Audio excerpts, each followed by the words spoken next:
Olá, boa noite. Hoje no programa em entrevista vamos abordar um tema fundamental para o bem-estar de todos, a saúde mental. Com o Dia Mundial da Saúde Mental a aproximar-se, vamos refletir sobre os desafios, as estratégias de prevenção e a importância de quebrar tabus nesta área. Para nos ajudar a compreender melhor estas questões, temos aqui conosco o bastonário da Ordem dos Psicólogos, Daniel Lopes, que vai partilhar a sua experiência e perspectiva sobre como podemos cuidar da nossa saúde emocional e apoiar quem enfrenta dificuldades. Muito boa noite, doutor Daniel Lopes, tudo bem? Boa noite. Antes de começar a entrevista, gostaria de agradecer a sua presença aqui no nosso programa. Para começar, como é que o senhor avalia a situação da saúde mental em Cabo Verde atualmente? A saúde mental em Cabo Verde eu posso avaliá-la da seguinte forma, em dois momentos, não é? Podemos deter-nos no momento antes da pandemia e o momento atual. Antes da pandemia, a saúde mental não era assim vista como é visto hoje, né? Com mais acuidado, com mais atenção. Não fazia parte, né, do rolo da saúde em si. Portanto, as pessoas... havia muito tabu em relação à saúde mental e as coisas estavam fora, né, do domínio das instituições. As pessoas não falavam na saúde mental como acontece hoje em dia. Após a pandemia veio, aliás, despertar a atenção para este fenómeno, porque com o surgimento da pandemia em 2020, as pessoas ficaram retidas em casa, não conseguiram sair, não conseguiam fazer as coisas fora do ambiente familiar e ficou lá restringido. Havia uma situação de quase prisão, aliás, de quase total prisão, digamos assim, porque a restrição era muito ferrenha e, portanto, escapava, né, ao controle das pessoas, porque as instituições do Estado definiram que deveria ser dessa forma, as pessoas tinham que ficar em casa, a própria situação mundial também ditava essa postura, né, das entidades competentes nacionais, e tudo isso trouxe uma série de questões de ordem psicológica, né, que veio alterar toda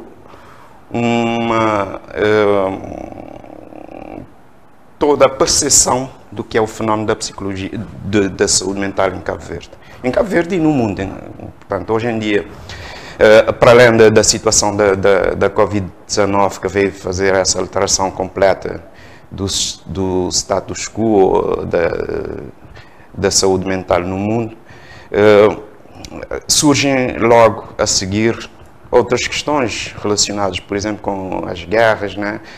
Desde 2022, temos aquela, se não me engano, desde 2022, fevereiro, temos aquela guerra entre a Rússia e a Ucrânia.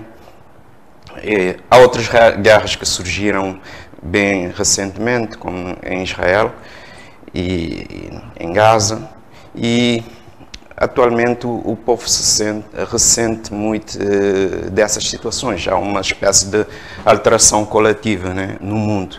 E Cabo Verde não é alteração de tudo que portanto, que é a percepção de doença, né? Em termos, falando concretamente de saúde mental, há uma inquietação geral.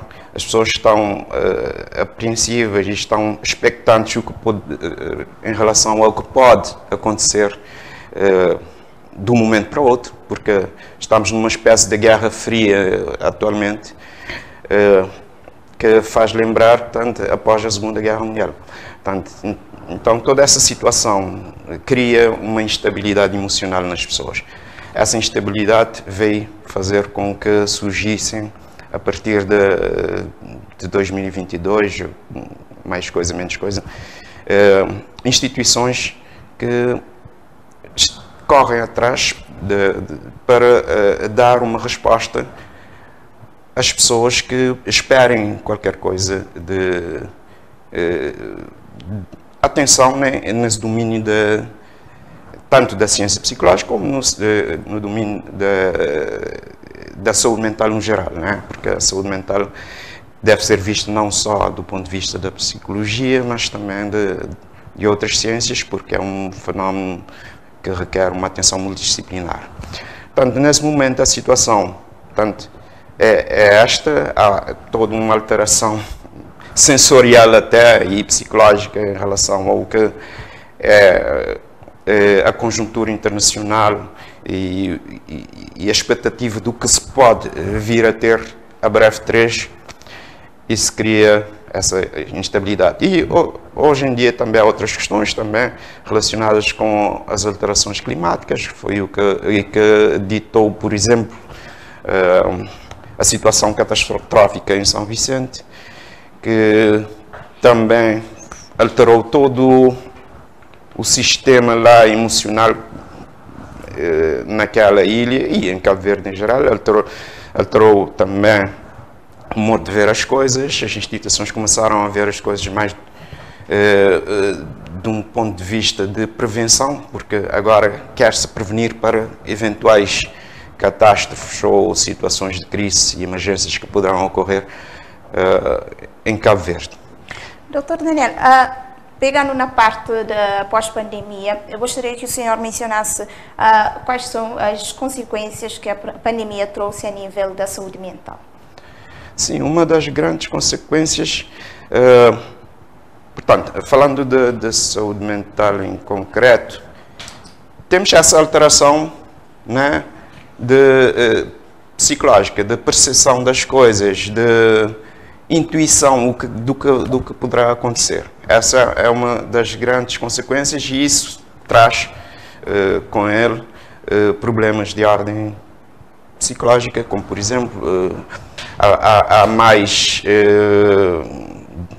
casos de depressão, há casos de ansiedade. A ansiedade agora está em alta e não só a ansiedade traz consigo transtornos de pânico, transtornos de obsessivo-compulsivo, enfim, uma série de transtornos mentais que vieram, que já existiam, mas que agora estão com maior,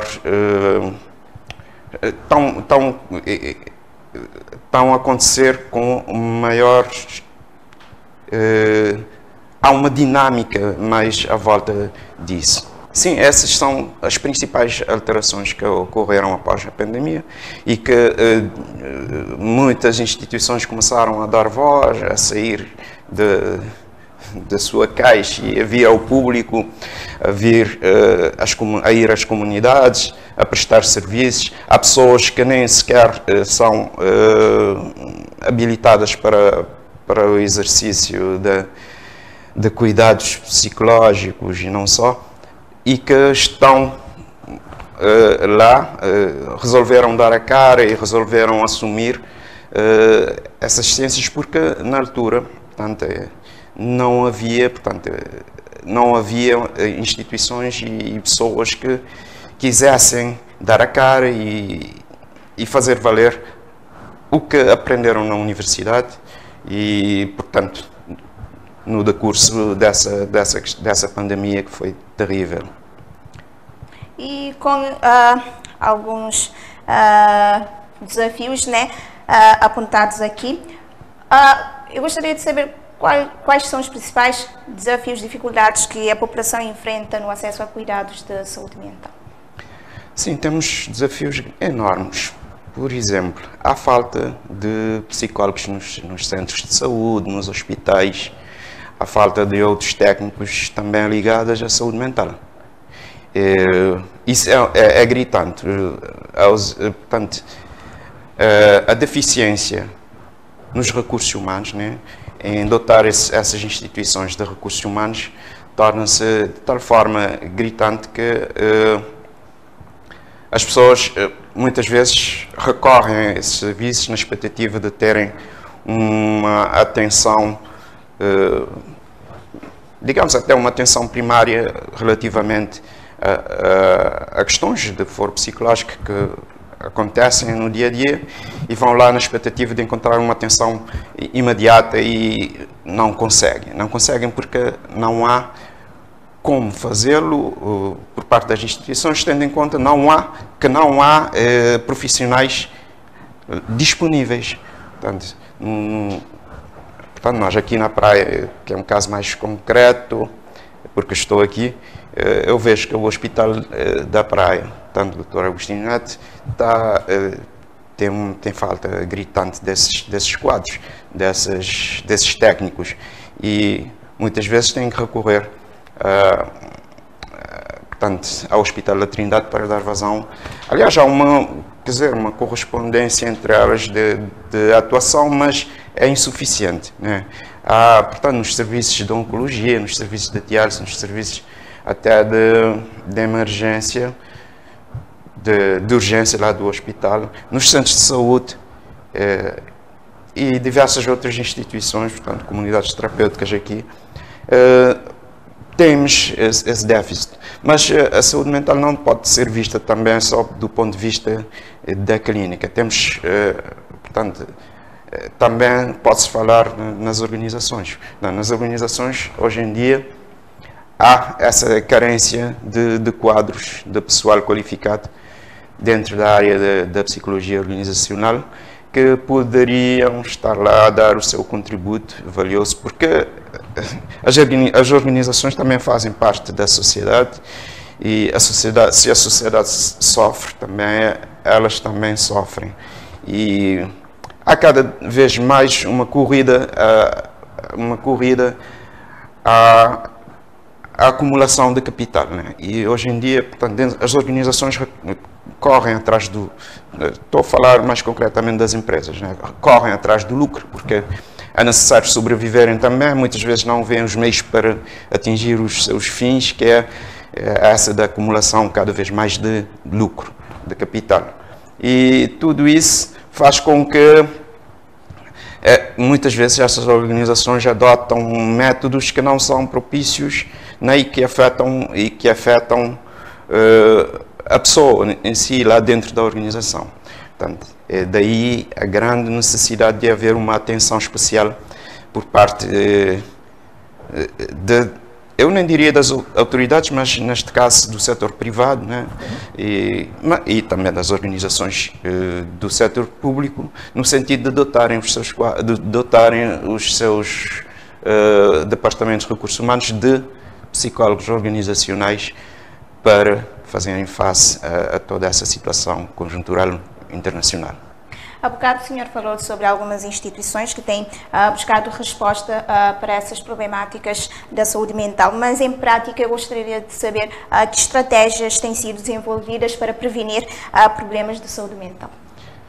Estratégias, portanto, eu podia falar por exemplo, do que eu tenho percebido aqui, em termos do que é feito a nível do governo, né? Portanto, nós vemos que o governo tem uma série de instituições que são afins a ali, que dão corpo ao que é definido em termos de políticas públicas do governo.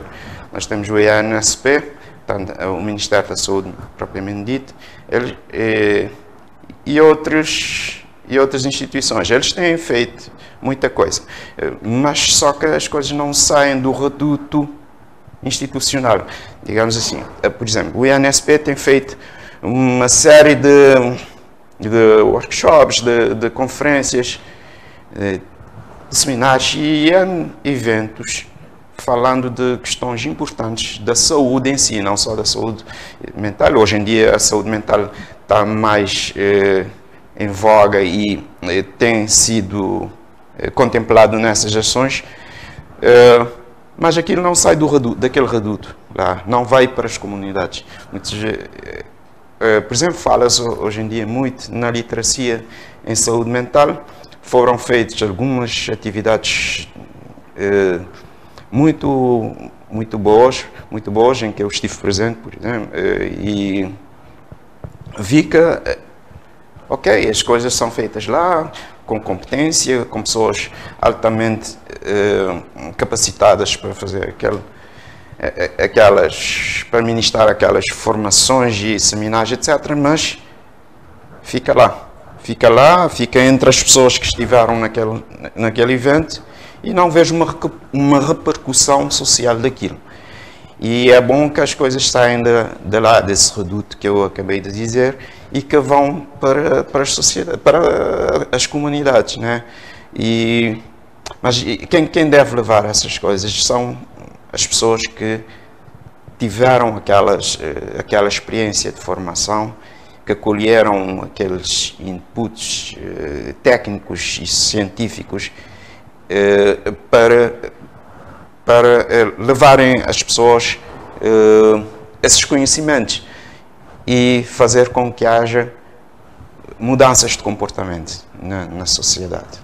Doutor Daniel, que papel tem as escolas, a família e também a comunidade na promoção do bem-estar mental?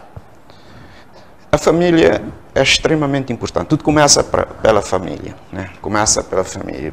A educação que é dada em casa, portanto, a atenção dos pais para com os filhos naquela idade bem pré-escolar e também após o início do primeiro ano letivo. Portanto, a família tem um papel extremamente importante. E depois da família vem a escola, né? A escola aparece também como um parceiro extremamente importante em toda essa problemática, mas deve haver também uma comunhão de ideias, digamos assim, entre o que a comunidade académica disponibiliza para as crianças e adolescentes, etc., que estejam na escola, e a própria família, né? Há que haver um diálogo entre eles. E esse diálogo passa também por uma série passa por estudos que têm que ser feitos, né? Por entidades competentes, por pesquisadores que deverão levar as instruções à escola. Deverão também chamar a atenção da comunidade académica, no sentido de dotar as escolas de instrumentos que facilitarão essa relação entre a escola e os pais. Portanto, a comunidade também tem a sua parte, porque a família e a escola estão inseridas dentro de uma comunidade, e há todo um conjunto de questões que se colocam a nível da sociedade e que acabam por afetar tanto a escola, afetar as pessoas, as crianças na escola, como no ambiente familiar. Doutor Daniel, estando numa era digital, como é que a tecnologia e também as redes sociais se ajudam ou prejudicam a saúde mental das pessoas? Ajudam por uma parte e prejudicam também.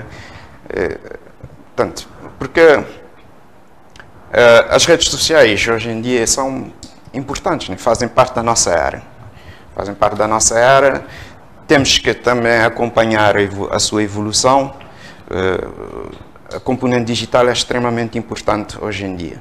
Se antigamente as pessoas eram mais dadas a outro tipo de atividades, ou chamamos assim de complemento educacional, hoje em dia temos, portanto, a componente digital como um fator que envolve todas as pessoas. Todas as pessoas têm um celular, até há crianças que têm celulares, e que ninguém escapa ao que o mundo nos impõe, né? O mundo nos impõe. Agora, o que temos a fazer é selecionar as coisas, fazer uma filtragem, né, dentro de casa, na nossa família, e fazer uma filtragem para ver o que é que, por exemplo, os nossos filhos devem ou não consumir. Não é? E mesmo a nível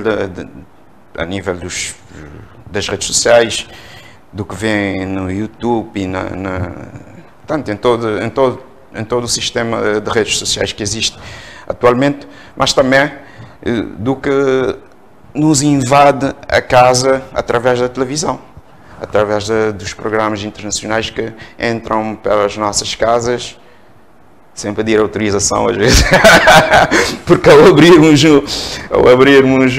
a televisão, deparamos muitas vezes com coisas que não queremos, e que não queremos que os nossos filhos vejam, mas que acabam entrando abruptamente, né? Por exemplo, essas guerras que acontecem a toda hora, ao abrir a televisão, depara-se com uma notícia nefasta, uma notícia de guerra, uma notícia de mortes, enfim, e isso tudo vai moldando a psique de quem o consome.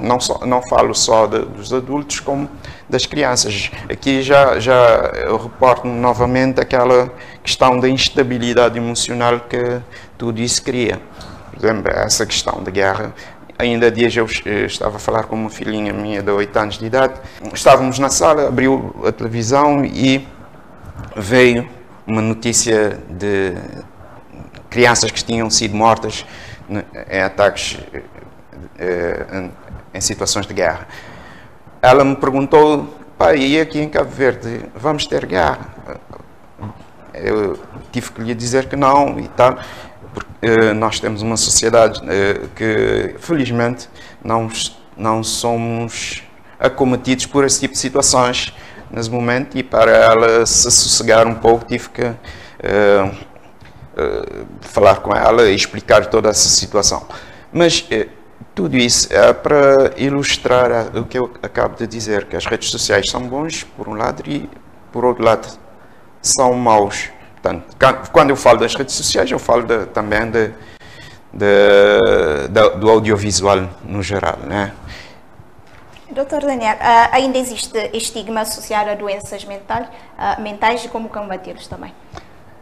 Estigmas existem e existirão sempre, mas já houve tempos que os estigmas já eram mais acentuados. Portanto, hoje em dia, ao falar-se muito sobre os problemas mentais e ao criar-se algumas condições sanitárias que envolvem as pessoas, eu penso que as coisas vão se melhorando, mas os estigmas continuam. As pessoas que ainda ficam relutantes em recorrer, por exemplo, a um psicólogo, porque com medo de serem taxados de doidos, de loucos. Há questões também que têm a ver com, por exemplo, com pessoas que, por exemplo, estão com alguma perturbação mental decorrente de alguma coisa, ou de droga, ou de consumo de droga, ou de consumo de bebidas alcoólicas, e acabam por ter alucinações, né? As pessoas dizem: não, aquele lá tem chucho, tem essas coisas, não é? Tem esse tipo de estigmas que põem por baixo as pessoas ficam com a sua autoestima muito baixa, e isso repercute muito na sua mente e na sua aceitação em ir pedir ajuda, o que irá certamente fazer com que o seu problema evolua para pior. Portanto, e isso ainda existe em grande escala.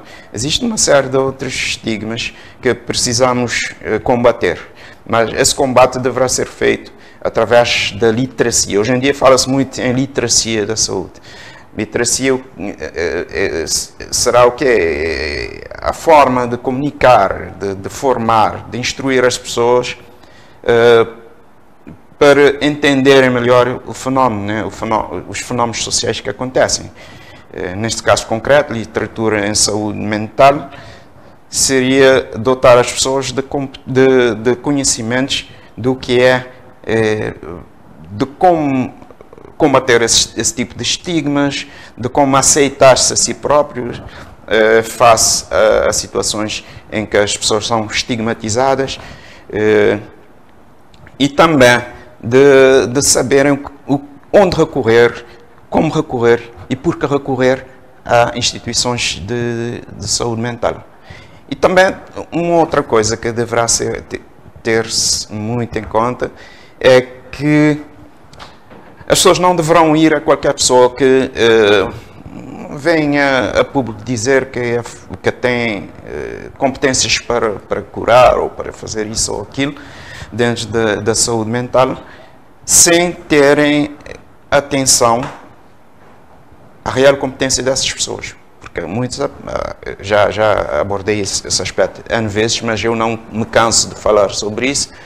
Há muitas pessoas que se fazem de técnicos habilitados, mas não são e poderão eventualmente piorar a situação de uma pessoa que recorre a eles para solicitando um apoio ou à procura de verem os seus problemas resolvidos. É uma questão que nós temos falado muito também. As pessoas devem recorrer sempre que possível tanto às instituições de saúde mental em particular. Porque a saúde mental não quer dizer doença mental. São duas coisas diferentes. A doença, portanto, nós podemos encarar, portanto, a psicologia e a psiquiatria até, define a problemática da saúde psíquica em dois aspectos. Com base nas psicoses e nas neuroses. Neuroses são são ligadas a questões como, por exemplo, ansiedade, portanto, ainda a pessoa está dentro das suas faculdades mentais. A ansiedade, a depressão, embora a depressão muitas vezes também descamba um pouco pela psicose, os transtornos obsessivo-compulsivos, mas a pessoa está consciente do que faz. Já na questão das psicoses, a pessoa não está consciente, está alienado, digamos assim, e faz as coisas assim, de forma sem saber o que está a fazer, né? E nós definimos esses dois aspectos da doença, da questão mental. Mas assim, a saúde mental deve ser vista não como algo do outro mundo, né? As pessoas não têm que ir ao psicólogo só quando se sentem doentes, mas quando algo lhes preocupa, por exemplo, quando há uma busca por uma boa relação social com os seus pais, quando há inquietações, né? Inquietações de ordem, portanto, neurológica, como eu acabei de dizer, né? Eu pus esses dois aspectos, a psicose e a neurose. Quando é de ordem neurológica, também devem recorrer a técnicos de saúde mental para terapias, né? Terapias que...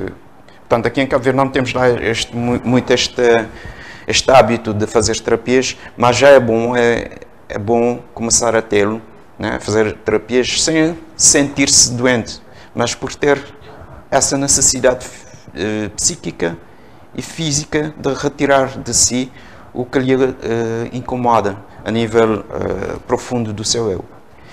Dr. Daniel, que lições podemos aprender com os outros países sobre saúde mental para serem aplicadas aqui em Cabo Verde? Sim, com os outros países. Hoje em dia há formas de atuar do ponto de vista da saúde mental de forma transversal e feita através de protocolos internacionais. Portanto, o que é feito num lugar é feito noutro. Portanto, o que se propõe fazer, por exemplo, hoje nos Estados Unidos a nível de saúde mental também é feito em Cabo Verde ou é feito em Portugal ou em outro país qualquer. Portanto, como eu disse, eu falei de início em termos de dois momentos. Portanto, a pandemia trouxe à baila muita coisa, né? A pandemia trouxe à baila e trouxe formas de atuar universais, né? Os países começaram a ver as coisas de um ponto de vista, não do ponto de vista local, mas de um ponto de vista internacional. E a OMS estabeleceu protocolos de como atuar em determinadas situações. E esses protocolos são hoje assumidos tanto em um como em outro lugar. Portanto, falar de lições aprendidas de outros países,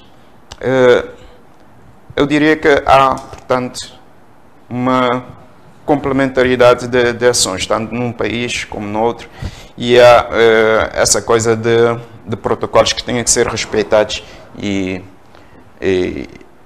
adotados pelos países. E como imagina a evolução do cuidado e também da atenção da saúde mental nos próximos anos? Estamos a evoluir para o bom caminho.